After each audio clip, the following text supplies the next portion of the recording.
नमस्कार दोस्तों, the Kavita show के इस एपिसोड में आपका स्वागत है। दोस्तों, एक आंकड़ा बहुत चौंकाने वाला सामने आया है। एनसीआरबी की रिपोर्ट 2017 से लेकर के 2022 तक की पेश हुई है।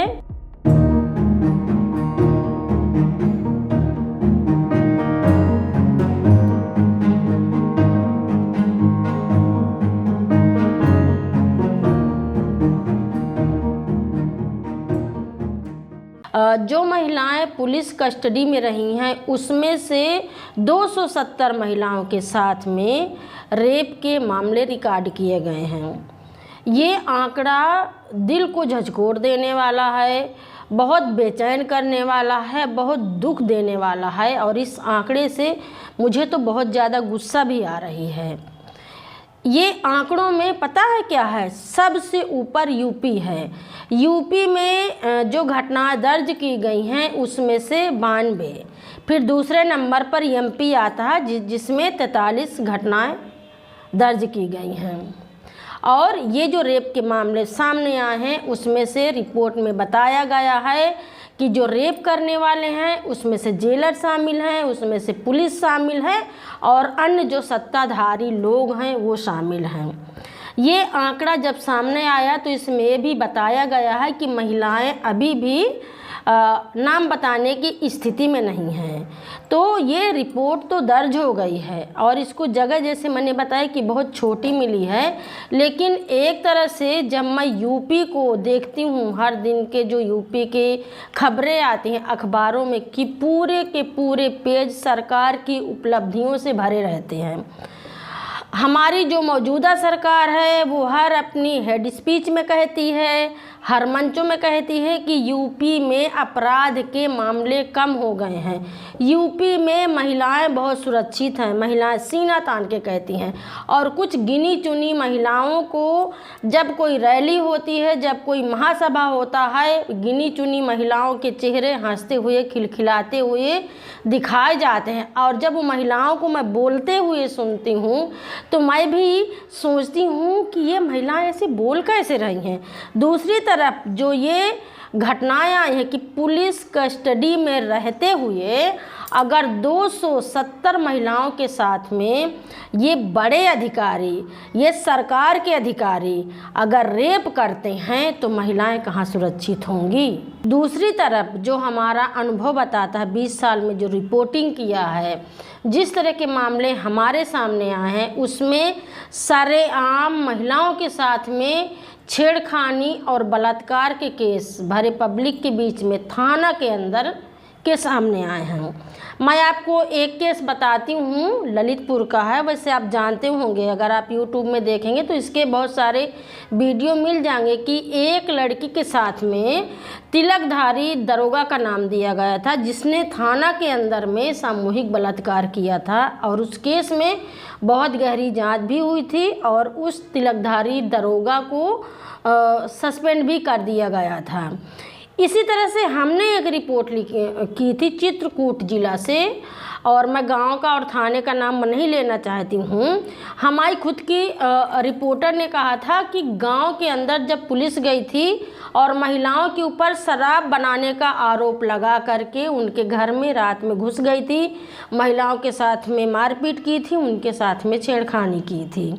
और ऐसे बहुत सारे केस आते हैं जब महिलाओं के साथ में रेप होता है, चाहे पति द्वारा महिलाएं पीटी जाती हैं, जब थाने के अंदर जाती हैं तो पुलिस उनको अभद्र तरीके से देखती है, उनके साथ में बदसलूकी करती है, उनको ऐसे ऐसे भाषाओं से संबोधित किया जाता है, उनके ऊपर उल्टा लांछन लगाया जाता है कि महिलाएं खुद में आत्मग्लानि महसूस करती हैं।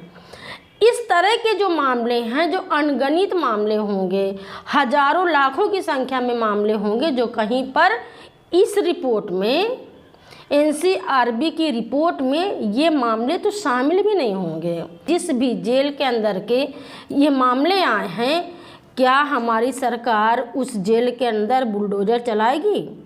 क्या उन अधिकारियों के, जो पुलिस अधिकारी हैं, जो जेलर है, क्या उनके घरों में बुलडोजर चलेगा? क्या उनको सज़ा सुनाई जाएगी?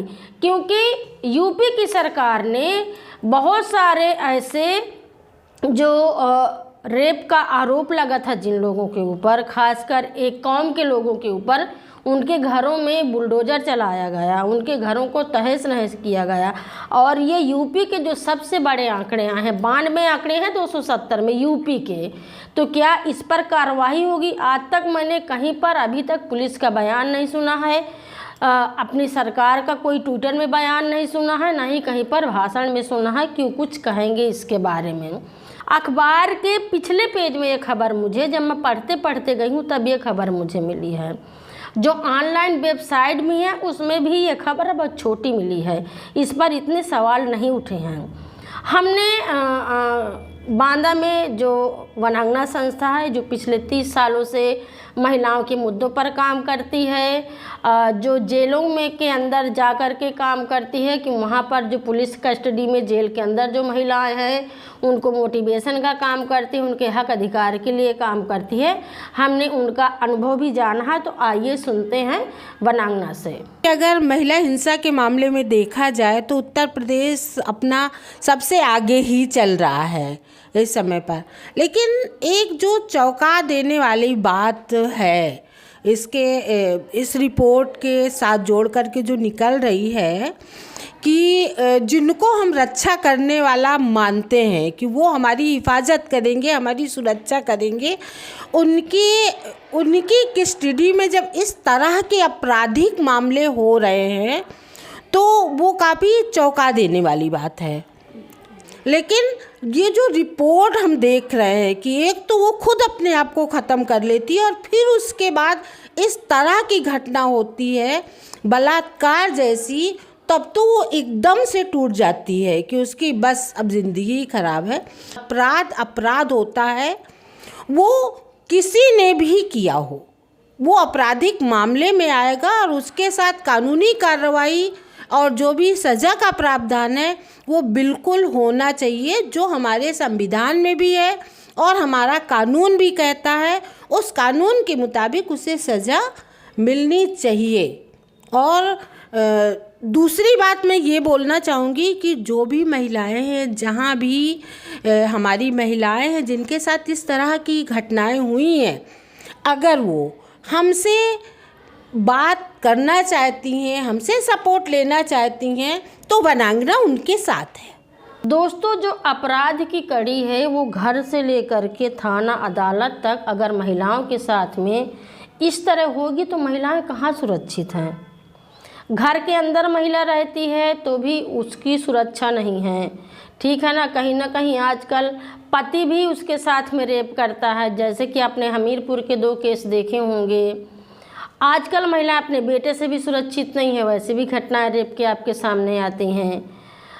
फिर जब समाज के जब हम नज़रिए से देखते हैं, पितृसत्तात्मक जो समाज है वहाँ पर महिलाओं के साथ में रेप छेड़खानी के मामले आते रहते हैं। जब महिलाएं पुलिस कस्टडी में जाती हैं तो पुलिस थाने के अंदर अगर महिलाओं के साथ में इस तरह की घटनाएं होंगी तो महिलाएं कहाँ जाएंगी, किसके पास शिकायत लेके जाएंगी।